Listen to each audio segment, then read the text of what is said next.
हाँ जी प्यारे विद्यार्थियों, राजनीति शास्त्र का जिहड़ा अगला टॉपिक है वो मैं तुहानूं हुण करवा रहा। Relations of political science with history. इस तो भाव है कि पोलिटिकल साइंस का इतिहास नाल की संबंध है, दोवें किस तरह एक दूजे तो प्रभावित हुंदे हन। इस दे विच सब तो पहला जिहड़ा है सानूं पता होना चाहिए है कि राजनीति शास्त्र की है। ये राजनीति शास्त्र के बारे में पहला भी दस्सिया है कि राजनीति शास्त्र का संबंध सत्ता ते शक्ति नाल है। राजनीति शास्त्र की परिभाषा देंदे हुए डॉक्टर गार्डनर का कहना है कि राजनीति शास्त्र की शुरुआत अते अंत राज नाल संबंधित है। इसी तरह ही लीकॉक ने अपनी परिभाषा देंदे हुए कहा है कि राजनीति शास्त्र सिर्फ सरकार नाल संबंधित है। इन्हां दोवें परिभाषाओं तो यह गल क्लीयर हो गई है कि राजनीति शास्त्र का संबंध राज नाल है अते इसका संबंध सरकार नाल भी है ते ये सत्ता ते शक्ति का प्रतीक भी है। अगे सानूं नैक्सट पॉइंट है इतिहास का अर्थ अते परिभाषा। इतिहास की परिभाषा दिंदे हुए वख-वख विद्वानां ने अपने विचार अलग अलग समय ते पेश कीते हन। सधारण शब्दां विच जो घटनावां बीत जांदियां हन उसनूं इतिहास कहा जाता है। किसी सभ्याचार ਦੀਆਂ घटनावां ਦਾ वर्णन इतिहास ਵਿੱਚ मिलता है जो कि क्रमवार ਹੁੰਦਾ है। इसलिए इतिहास ਵਿੱਚ बीत चुकियां घटनावां शामिल ਹੁੰਦੀਆਂ ਹਨ। विद्वानां ने इसनूं एक सुतंत्र विषय स्वीकार किया है। इसकी परिभाषा देंदे हुए फ्रीमैन का कहना है कि इतिहास बीत चुके समय की राजनीति और राजनीति वर्तमान समय नाल संबंधित है। इसी तरह बर्गस का कहना है कि दोहां नूं वख-वख कर दिओ तां दोवें एक दूजे तो बिना नहीं रह सकते हैं। नैक्सट है जी राजनीति शास्त्र ते इतिहास का आपसी संबंध। फर्स्ट दोवें ही समाजिक संस्थावां हन।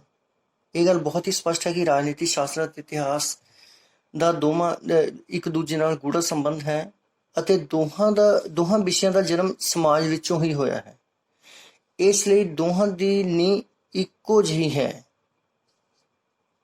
नैक्सट पॉइंट दोवें राजनीति शास्त्र की समग्री इतिहास विचों मिलती है। हाँ ये गल बहुत ही स्पष्ट है कि राजनीति शास्त्र में जो भी ज्ञान चाहिए होंदा है, जो भी समग्री की जरूरत होंदी है, ये सारी समग्री जिहड़ी है राजनीति शास्त्र इतिहास तो ही मिलती है। इतिहास तो ही पोलिटिकल साइंस नूं पता लगता है कि किस समय ते किहड़ियां-किहड़ियां घटनावां होईयां हन। नैक्सट पॉइंट राजनीतिक संस्थावां अते राजनीतिक संस्थावां अते इतिहास। हाँ जी पुराने समय दी जिन्नियां भी राजनीतिक संस्थावां सन ये सारियां दा ज्ञान सानूं इतिहास तो ही हुंदा है। प्रधानमंत्री की संस्था किस तरह है, राजतंत्र की है, राष्ट्रपति की है, किस तरह राजतंत्र चलता रहा है, ये जो भी संस्थावां पुराने समय दीयां सन ये सारियां संस्थावां दे बारे ज्ञान सानूं इतिहास तो ही मिलिया है। नैक्सट पॉइंट राजनीति परिवर्तन अते इतिहास। राजनीति विच जिहड़े समय समय ते परिवर्तन हुंदे रहे हन वो जिहड़े परिवर्तन होए हन ये सारा ज्ञान सानूं इतिहास तो ही मिलता रहा है। जेकर किसी देश में कोई क्रांति हुई है तां भी सानूं पता लगता है। भारत में 1857 की क्रांति हुई है, ये ज्ञान भी सानूं इतिहास तो मिलता है।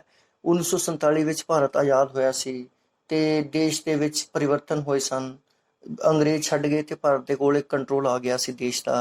ये सारा जिहड़ा राजनीति परिवर्तन बारे सारा जिहड़ा ज्ञान है सानूं इतिहास तो ही प्राप्त हुंदा है। नैक्सट पॉइंट इतिहास राजनीति शास्त्र की प्रयोगशाला है। ये बिल्कुल ठीक है कि इतिहास जिहड़ा है एक तरह राजनीति शास्त्र की प्रयोगशाला है।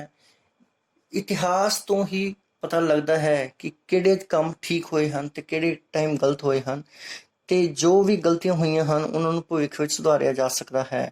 इस तरह इतिहास एक प्रयोगशाला का काम करता है जिहड़ी कि नतीजियां ते पहुंचती है कि नवीं योजना नूं तैयार करने लई की कुछ करन दी जरूरत है।